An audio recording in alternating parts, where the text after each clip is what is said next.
History's introduction to the ancient Greek gods. Now, in this series of films, we're going to be introducing you to the core of the ancient Greek gods, the most essential ones that you need to know about. We're going to tell you what they're the gods and goddesses of, how you can recognize them in pictures and so on, and what they're best known for.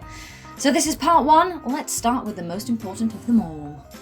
First off, we have Zeus, the god of the sky and thunder, the king of gods and man and women and children and everybody. He's often shown with his famous weapon, the lightning bolt. What's he best known for?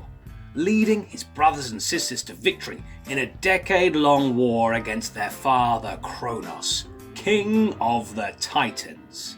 Now, Titans were enormous creatures who ruled the earth before the gods did. Kronos ate all of Zeus's brothers and sisters after they were born. So justifiably they were a little miffed and they joined Zeus in his quest to get their own back on Kronos. Hera is next. Hera is the goddess of marriage and family, and she's the wife of Zeus, a pretty important role, I think you'll agree. She's often shown fully clothed in a solemn kind of fashion, often with a special crown on her head called a polos. She's best known for her vengeful nature. She enjoys causing trouble for the many different heroes of ancient Greece, particularly Heracles, who she really doesn't like. Back to Zeus, he had two brothers. The first one we're going to mention is Poseidon, who is the god of the sea. He's usually shown holding a trident or riding a chariot pulled by 4 horses that take him over the waves. He's best known for his grumpy attitude. He once got so offended by a hero named Odysseus that he sent violent storms, which knocked Odysseus off course on his voyage home after the Trojan War. Now, Odysseus' journey back home is known as the Odyssey. It took Odysseus a massive 10 years to finally reach his homeland. If only sat-navs had been invented, could have halved the time. Next is Hades, another brother of Zeus and of Poseidon as well. Now, Hades is the god of the dead and king of the underworld, a very interesting role.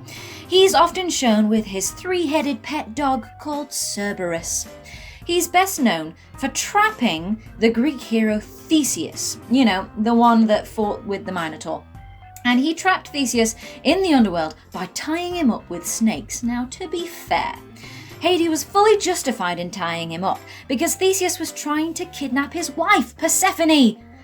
Speaking of kidnapping Persephone, though, we next have the mother of Persephone, Demeter, the goddess of harvest and agriculture.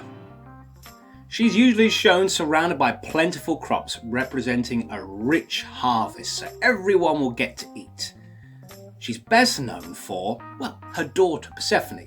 It wasn't the first time she'd been kidnapped when Theseus tried to nick her away. She was actually kidnapped by Hades. Yep, Hades kidnapped her first. Zeus sent Hermes to ask Hades to release Persephone. Hades agreed, but only for a few months at a time. So for half of the year, Demeter grieves the loss of her daughter. The seasons halt and crops die. That's winter. Then, as Persephone returns to her mother, the sun shines and crops grow. Now we're in the summer. but hold on a second. Let's backtrack a mo. Who is this Hermes who he mentioned, who Zeus sent to speak to Hades about releasing Persephone? Well, you can find out more about who Hermes is and various of the other sons and daughters of Zeus in part 2, coming up soon. Thanks for watching, and make sure you check out the other 2 videos in our introduction to the Ancient Greek Gods series. If you like this video, make sure that you subscribe and share and join us for our next installment.